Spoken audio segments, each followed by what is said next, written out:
రైతు సోదరులందరికీ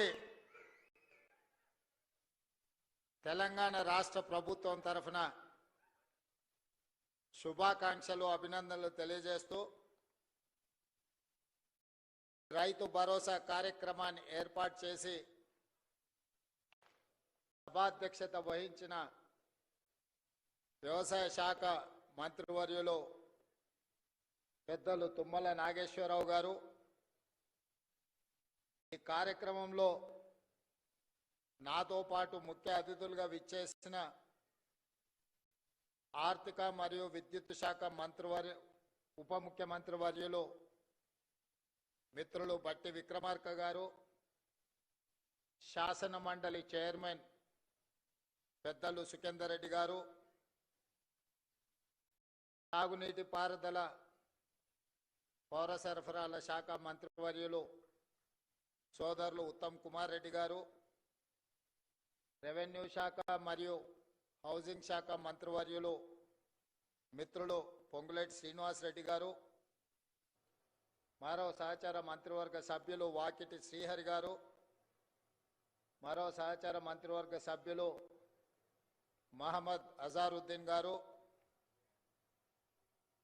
ఈరోజు రైతు వేదిక నుంచి కంచకరావుపల్లి కొల్లాపూర్ శాసనసభ నియోజకవర్గం నుంచి పాల్గొంటున్న సహచర మంత్రివర్గ సభ్యులు జూపల్లి కృష్ణారావు గారు, అదేవిధంగా మీర్జాపూర్ రైతు వేదిక నుండి ఈ సమావేశంలో పాల్గొంటున్న మిత్రులు సహచర మంత్రివర్గ సభ్యులు పొన్నం ప్రభాకర్ గారు, వేదిక మీద ఉన్న పార్లమెంట్ సభ్యులు, శాసన మండలి సభ్యులు, శాసన సభ్యులు, వివిధ కార్పొరేషన్ల చైర్మన్లు, ఈరోజే బాధ్యత చేపట్టిన తెలంగాణ రాష్ట్ర ప్రభుత్వ ప్రధాన కార్యదర్శి గారు, వ్యవసాయ శాఖ ఉన్నతాధికారులు, రెవెన్యూ శాఖ అధికారులు, ఆర్థిక శాఖ అధికారులు, మీరందరూ ఈ పండుగ కార్యక్రమంలో శిల్పారామంలో పాల్గొన్న రైతు సోదరులతో పాటు తెలంగాణ నలుమూలల రైతు వేదికలో ఈ పండుగ కార్యక్రమాన్ని వీక్షిస్తున్న లక్షలాది మంది రైతాంగ సోదరులకు మనస్ఫూర్తిగా అభినందనలు, కృతజ్ఞతలు తెలియజేస్తున్నా. రైతు సోదరులారా, ఈనాడు తెలంగాణ రాష్ట్ర ప్రభుత్వం డిసెంబర్ 7, 2023 నాడు ప్రజాపాలన బాధ్యత చేపట్టినప్పుడు 30 నెలల పరిపాలనలో ఎదురవుతున్న సమస్యలు, వాటికి చూపిస్తున్న పరిష్కారాలు, ఈ 30 నెలల్లో రైతు సంక్షేమం కోసం రైతును తలెత్తుకొని ఆత్మగౌరవంతో బ్రతికే విధంగా వ్యవసాయం దండగ కాదు, వ్యవసాయం అంటే ఒక పండుగలా ఈనాడు తీర్చిదిద్దాలి అని మన ప్రభుత్వం సంపూర్ణంగా ప్రయత్నం చేస్తుంది. ఇవాళ కొన్ని అంశాలు వేదిక మీద ఉన్న మా ఆడపడుచులు, మా అక్కలు, మా చెల్లెండ్రు చాలామంది చదువుకున్న వాళ్ళు ఉన్నారు. మా యువమిత్రులు ఒకప్పుడు పంచగట్టుకొని వ్యవసాయం చేసే కాడి నుంచి పాయింట్ షర్ట్ వేసుకొని వ్యవసాయం దాటి ఈరోజు సూట్ వేసుకున్న సోదరులు కూడా వ్యవసాయ పనుల్లో నిమగ్నమవుతున్న సందర్భంలో కొన్ని అంశాలను మీ ముందు ప్రస్తావించాలని ఈరోజు నేను భావిస్తున్నా.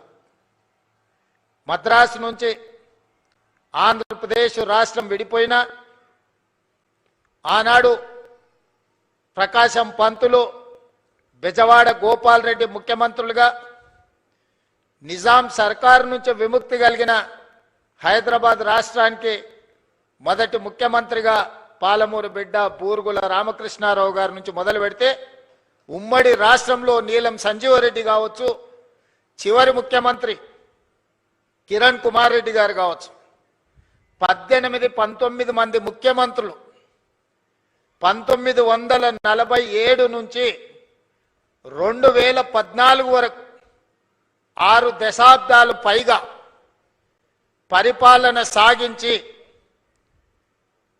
మన రాష్ట్రం మీద రాష్ట్రం విడిపోయినప్పుడు తెలంగాణ ప్రజలకు అప్పు ఇచ్చింది 69,000 కోట్ల రూపాయలు.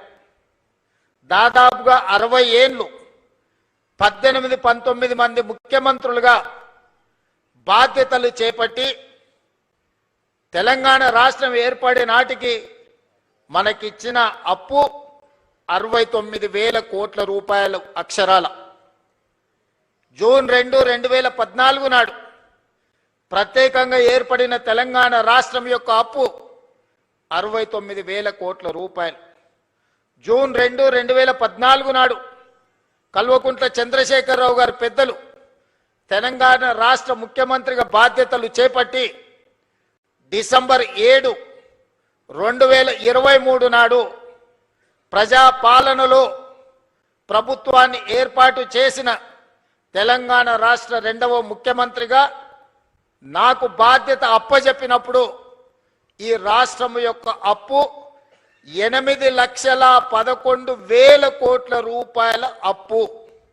అక్షరాల 18 మంది ముఖ్యమంత్రులు దాదాపుగా 60 ఏళ్ళు 69,000 కోట్ల రూపాయల అప్పు చేస్తే కేవలం ఒకే ఒక్క కుటుంబం కల్వకుంట్ల చంద్రశేఖరరావు గారి కుటుంబము 7 లక్షల కోట్ల పైగా అప్పు చేసి రాష్ట్ర విభజన జరిగినప్పుడు 16,000 కోట్ల రూపాయల మిగులు ధనిక రాష్ట్రంగా తెలంగాణ రాష్ట్రాన్ని శ్రీమతి సోనియా గాంధీ గారు శ్రీ మన్మోహన్ సింగ్ గారు మనకు అప్పచెప్పితే అప్పుల ఊపిలో నిండా ముంచేసి మళ్ళీ లేవడానికి కూడా అవకాశం లేకుండా మన మీద మన్ను గప్పి అప్పుల్లో నిండా ముంచి అప్పులు తప్పులు చేసి 8,11,000 కోట్ల రూపాయలతోని బాధ్యత అప్పచెప్పింది. ఎన్నికల సందర్భంగా 6 లక్షల కోట్ల రూపాయల అప్పు ఉందని మేమంటే కాంగ్రెస్ అబద్ధాలు చెప్తుంది, 4 లక్షల కోట్ల అప్పు కూడా లేదని బుకాయించే ప్రయత్నం చేశాడు. సరే అరాకొరా ఏమైనా చంద్రశేఖరరావు గారు అప్పు చెప్తుండేమో అని బాధ్యత చేపట్టిన తర్వాత ఆర్థిక మంత్రిగా బాధ్యత తీసుకున్న బట్టి విక్రమార్క గారికి మొట్టమొదటి మంత్రివర్గ సమావేశంలో నేను ఒక మాట చెప్పిన మంత్రులందరి అనుమతితో, అసలు పూర్తిగా మన రాష్ట్రం ఎంత అప్పు ఉంది, ఏ విధమైన అప్పు ఉంది, ప్రభుత్వం ప్రత్యక్షంగా తెచ్చుకున్న అప్పేంది, వివిధ కార్పొరేషన్ల మీద తెచ్చుకున్న అప్పేంది, వివిధ శాఖల మీద తీసుకొచ్చిన అప్పేంది, ఎన్ని రకాల అప్పులు తెలంగాణ రాష్ట్ర ప్రభుత్వం మీద ఉన్నాయో లెక్కలు తీయండి. ఆర్థిక శాఖలో పనిచేస్తున్న అధికారులను పిలిచి కూర్చోబెట్టండి. ఒక శ్వేత పత్రాన్ని శాసనసభలో ప్రవేశపెట్టి తెలంగాణ ప్రజలకు పూర్తి వివరాలు అందిద్దామని మేము ప్రయత్నం చేసినాం. ఇక తవ్వుతున్న కొద్దీ గుట్టల కొద్దీ అప్పులు బయటపడ్డాయి. అప్పులే కాదు, అందిన కాడికల్లా చేబదులు తీసుకొచ్చి 7 తారీఖు నాడు నేను బాధ్యత తీసుకొని ఆఫీస్కి వచ్చి చీఫ్ సెక్రటరీ గారిని పిలిచి ఈ నెల మీ జీతం వచ్చిందా అని అడిగిన. మా జీతం ఎక్కడిది సార్, నెల చివరికి కానీ వచ్చే పరిస్థితి లేదు, అది కూడా ఇన్స్టాల్మెంట్లలో ఇస్తున్నారు సార్. వెనకటికి ఎప్పుడో మేము టీవో ఫ్రిడ్జో కొనుక్కునేది ఇన్స్టాల్మెంట్లలో, ఇప్పుడు మా ప్రభుత్వ ఉద్యోగులకు 7 లక్షల మందికి మాకు ఇన్స్టాల్మెంట్లలో జీతాలు ఇస్తున్నారని చెప్పాడు. అదేందా ధనిక రాష్ట్రం, ప్రభుత్వ ఉద్యోగులకు కూడా జీత భత్యాలు ఇవ్వలేని పరిస్థితి అంటే ఇది ఇయ్యాలిగా సార్, ఆయల్లటి నుంచి గిట్లనే ఉంది, మేము ప్రభుత్వ ఉద్యోగస్తులకు జీతాలు ఇవ్వలేని పరిస్థితుల్లో తెలంగాణ రాష్ట్రం ఉందని చీఫ్ సెక్రటరీ గారు చెప్పారు. ఇది వాస్తవం. అందుకే ఆ రోజు స్పష్టంగా చీఫ్ సెక్రటరీ గారికి చెప్పిన, ప్రభుత్వం అంటే యజమాని, యజమాని తన దగ్గర పనిచేసే వాడికి 1 తారీఖు నాడు జీతం ఇవ్వకపోతే ఆ యజమాని మీద పనివాడికి అసలు భరోసానే ఉండదు. భరోసా ఉండడమే లేకపోవడమే కాకుండా పని చెప్పాలంటే కూడా యజమానికి ధైర్యం ఉండదు. సమయానికి రమ్మని అడగాలంటే, లేకపోతే ఆఖరి వరకు ఉండాలంటే, ఆయగా నువ్వు లెస్స జీతం ఇచ్చినావు తీయవా, ఇక పొద్దునే రమ్మని అంటున్నావు, నేనేనో అప్పు చేసుకోవాలి, పాల బిల్లు కట్టాలి, పిల్లల బడి ఫీజులు కట్టాలి, ఇట్లా బియ్యం కొనుక్కోవాలి. ఇక నువ్వు ఎప్పుడో ఒకసారి ఇచ్చే జీతానికి ఇంకా పొద్దున్నే రమ్మనేది మళ్ళీ ఇదో పెద్ద పంచాయతీ అనేది అనే పరిస్థితి ఉంటుంది. అట్లా కుదరదు, అట్లా కుదరదు. కష్టమైన జీతాలు ఇవ్వాల్సిందే రిజర్వ్ బ్యాంకుతో మాట్లాడాలని మొదటి ఆదేశం ఇచ్చిన. ఇది బోను. మరి ఇంకేంది పరిస్థితి అన్న? పండ్లు, పాలు, కూరగాయలు బడి పిల్లలకు కొనుక్కున్న కూరగాయలకు కూడా, బడి పిల్లలకు కొన్న బట్టలకు కూడా పైసలు కట్టలే. అరే అమ్మ, గీ పిల్లలకు కట్టలేదని చూస్తే ఇదే కాదు, ఎక్కడ చూసినా పనులు చేసిన వాళ్ళకి పైసలు ఇవ్వలే. సర్పంచులకు బకాయి పెట్టి చాలా మంది పాత సర్పంచులు ఉండొచ్చు, ఈడ ఉన్నారా? మీ మీ మీ టర్మ్ అయిపోయినా కూడా మీ అప్పులు 100 కోట్లు 1000 కోట్ల రూపాయలు అప్పుండేనా? సర్పంచులు ఆత్మహత్యలు చేసుకోలే. నేను వచ్చినాక మొన్ననే కదా సర్పంచులు అయింది. మరి ఈ 30 నెలల నుంచి సర్పంచులు రోడ్ల మీద ఎక్కి ధర్నాలు చేసిరు, ఎంపీటీసీలు ధర్నాలు చేసిరు, జెడ్పీటీసీలు ధర్నాలు చేసిరు. మా బిల్లులు వస్తలేవు అని. బకాయి పెట్టిందేమో బకాసూరుడు, కట్టె పాపమేమో నా మీద పడ్డది. ఇక మా సర్పంచులు అంటారు రేవంత్ రెడ్డి ఇల్లు ముట్టడి చేస్తామని. సంతోషం, రాని వస్తే సాయం వస్తావు, టిఫిన్ పెడతా. నేను ఎప్పుడైనా ఎవరైనా రానియలేదా? నేనేమన్నా ఫామ్ హౌజా? ఇనుప కంచెలు వేసుకొని లోపల ఉన్నానా? నేను ఎప్పుడన్నా 10 ఎకరాలలో 2000 కోట్లతోని ప్రగతి భవన్ పేరు మీద పెద్ద గడి నిర్మించుకుంటే గద్దరైన పోతే ఎర్రటెండకు 4 గంటలు గేట్ కాడ కూర్చోబెట్టారు. నేను కానీ మా బట్టన్న కానీ ఎవరన్నా కానీ వచ్చిన వాళ్ళందరూ లోపలి పిలిచి కూర్చోబెట్టి ఉన్నది ఉన్నట్టు చెప్తున్నాం. ఆ మధ్యలో మా అధికారులు అన్నారు, సార్ నువ్వు ఉన్నది ఉన్నట్టు చెప్పక సార్, నీకు దండం పెడతా అని. ఎందుకయ్యా? అప్పు ఉంటుంది అన్నారు. నేనన్నా అప్పు ఉంటుంది అని చెప్పి నువ్వు షేర్వాన్ వేసుకొని తిరిగితే లోపల ఉన్న పరిశాని వాళ్ళకైతే తెలుస్తుంది. లోపల బనీన్కు బొక్కలే ఉన్నాయి, డ్రాయర్కు బొక్కలే ఉన్నాయి, అంగి లేనే లేదు. మీద షేర్వాన్ వేసుకొని నేను నవాబునని చెప్తే ఏం లాభం అయ్యా? మనం నవాబులం కాదు, చంద్రశేఖరరావు దెబ్బకు బికారులుగా మారినాం. ఈ వాస్తవం వాళ్ళంతా మనోలే, వాళ్ళకి చెప్పాలి కదా. వాళ్ళకి చెప్పకుండా మనం దాచిపెడితే క్యాన్సర్ వస్తే ఇంట్లో ఇంటామెకి చెప్పలేదు అనుకో, డాక్టర్కు ఉన్న రోగం చెప్పలేదు అనుకో, సచ్చి ఊరుకుంటాం. అవునా? అందుకే నేను చెప్పిన ఇదంతే ఏం కాదు, ఏమైతే అది అయింది, కుల్లం కుల్ల ఉన్నది ఉన్నట్టు చెప్తా, లెక్కలు చెప్తా, ఉన్నది చెప్తా, చేసేది చెప్తా, చెప్పిందే చేస్తా. ఇది అని నిర్ణయించి నేను చెప్పిన. ప్రభుత్వ ఉద్యోగస్తులకు జీతాలు ఇవ్వలేని పరిస్థితి ఉంది, పిల్లలకు కాస్మెటిక్ ఛార్జెస్ ఇవ్వలేని పరిస్థితి ఉన్నది, హాస్టల్లో మెస్సు బిల్లులు కట్టే పరిస్థితి లేదు. మా అక్కలు స్వయం సహాయక సంఘాలలో ఉన్నారు, వంటలు చేస్తే వంటల పైసలు కూడా ఇచ్చలేని పరిస్థితి ఉండే. చాలా మంది మా అక్కలు ఈడు ఉన్నారు, వేదిక రైతు వేదికల్లో చాలా మంది ఉన్నారు. ఊర్లలో బల్లె పిల్లలకు వండి పెడితే వండి పెట్టిన వాళ్ళకు కూడా మనం పైసలు ఇవ్వలేని పరిస్థితి.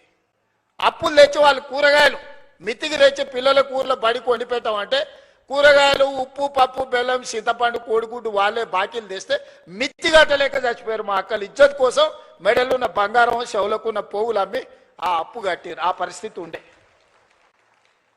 ఇట్లాంటి దివాలా తీసిన సంసారాన్ని అప్పుల పాలు చేసి ఏం అర్థం కాకుండా గందరగోళం చేసి అప్పులు చేసుడే కాదు, అడ్డగోలుగా తప్పులు కూడా చేసేడు. ఏడిపోయినా ఇజ్జత్ లేకుండా ఢిల్లీకి పోతే ఇజ్జత్ లేదు, గల్లీకి పోతే ఇజ్జత్ లేదు, పక్క రాష్ట్రానికి పోతే ఓయమ్మ ఇటు తెలంగాణలో ఇంతో మాట్లాడితే ఏం అడుగుతాడో అన్నట్టుగా తప్పించుక తిరిగే పరిస్థితి ఉండే.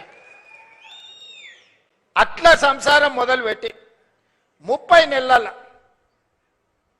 సమాజంలో గౌరవాన్ని పెంచుకుంటూ, సమస్యల్ని పరిష్కరించుకుంటూ, విధ్వంసం అయిపోయిన తెలంగాణ వికాసం వైపు నడిపించుకుంటూ, ఒకటొకటిగా సమస్యల్ని పరిష్కరించుకుంటూ, మిమ్మల్ని అందరినీ సమన్వయం చేసుకుంటూ, పొద్దున్న లేతే రాత్రి వరకు మీ మధ్యలోనే ఉండి తప్పించుక తిరగకుండా, ఫామ్ హౌస్లో వండుకోకుండా, ఎప్పుడైనా మీ మధ్యలోనే ఉంటే ఇంకేం చేస్తారు? ఏం చేస్తారా? కష్టం ఉందనంటే ఓ రోజు కోపం వస్తుంది, ఇంకో రోజు అయ్యో పాపం పిల్లగాడు ఏదో తిప్పలు పడుతున్నాడా, నడవని సంసారం నడుపుతున్నాడు కదా అని అంటారు. తప్పించుకు తిరుగుతామంటారు, వీడు ఉత్త దొంగోడు ఉన్నట్టున్నాడా, ఎమ్మ దొడ్డకు రాడు, దొంగోడు కాదు అన్నట్టుంది సంసారం.